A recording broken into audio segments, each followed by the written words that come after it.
اللہ کے محبوب علیہ السلام نے قرب قیامت کے فتنوں کا ذکر کیا، حضرت صوبان سے مروی ہے، تو فرمایا کہ ایک وقت آنے والا ہے کہ لوگ تمہارے اوپر یوں ٹوٹ پڑیں گے جس طرح بھوکے پلیٹ کے اوپر ٹوٹ پڑتے ہیں۔ تو صحابہ نے عرض کی حضور کیا اس وقت ہم بہت تھوڑے ہوں گے؟ فرمایا نہیں، اس وقت تم بہت زیادہ ہوگے۔ تو عرض کی اگر بہت زیادہ ہے تو پھر یہ کیسے ہو پائے گا؟ کیونکہ صحابہ تو جانتے تھے 313 نہیں پکڑے جاتے تھے، تو جب وہ بہت زیادہ ہوں گے تو یہ کیسے ہوگا؟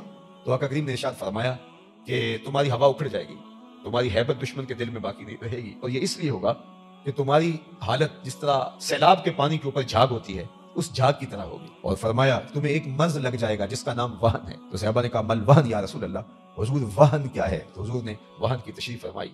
ابو داود کی روایت ہے، حب الدنیا و کراہیت الموت، دنیا کی محبت اور موت کا ڈر۔ جب تمہیں موت کا ڈر اس قدر لاحق ہو جائے گا اور دنیا کی محبت اور دنیا کی چاہت تمہارے گلے تک آ جائے گی تو پھر تمہیں لوگ نوچ کے کھا جائیں گے، جس طرح بھوکے کسی قصعہ پر، کسی پیالہ پر، کسی پلیٹ کے اوپر جھپٹتے ہیں۔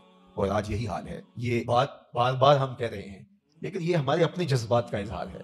قوت نافذہ رکھنے والوں کے کان پہ جوں تک نہیں ریکھتی کہ فلسطین میں کیا ہو رہا ہے۔ 56-57 اسلامی ملک اسی خطے میں موجود ہیں، اور درمیان میں ایک نقطے کے برابر اسرائیل نے ان کی نسل کشی جاری رکھی ہوئی ہے، عورتوں کی عصمتیں پامال ہو رہی ہیں، بچے لٹ رہے ہیں، یتیموں کا حال بھر گئی یہ امت یتیموں سے، مفلوق الحالوں سے، اور وہ ایڑیاں اٹھا اٹھا کے امت کی طرف دیکھتے رہے۔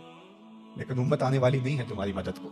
کافر کی موت سے بھی ڈرتا ہے جس کا دل، کون کہتا ہے اسے مومن کی موت مر؟ بے غیرتی کی ڈگری لیے کھڑے ہیں اور وہ ایڑیاں اٹھا اٹھا کے ہماری جانب دیکھ رہے ہیں۔ اٹھانا پھر کوئی رومی اجم کے لالا زاروں سے، وہی آب و گلے ایران، وہی تبریز ہے ساکی۔ آج قافلہ حجاز میں ایک بھی حسین نہیں، گرچہ تابدار ہیں گیسوئے دجلہ و فرات۔ ہم جس اذیت میں اس وقت مبتلا ہیں، آئیے ہم اللہ کے حضور دعا ہی کر سکتے ہیں، یہ دروازہ کھلا ہے، باقی تو سارے دروازے بند ہو گئے۔ آج تو ہم دعا بھی کرتے ہیں تو اس پہ بھی طنز ہوتا ہے۔ امت کی بے حسی کا عالم ہے۔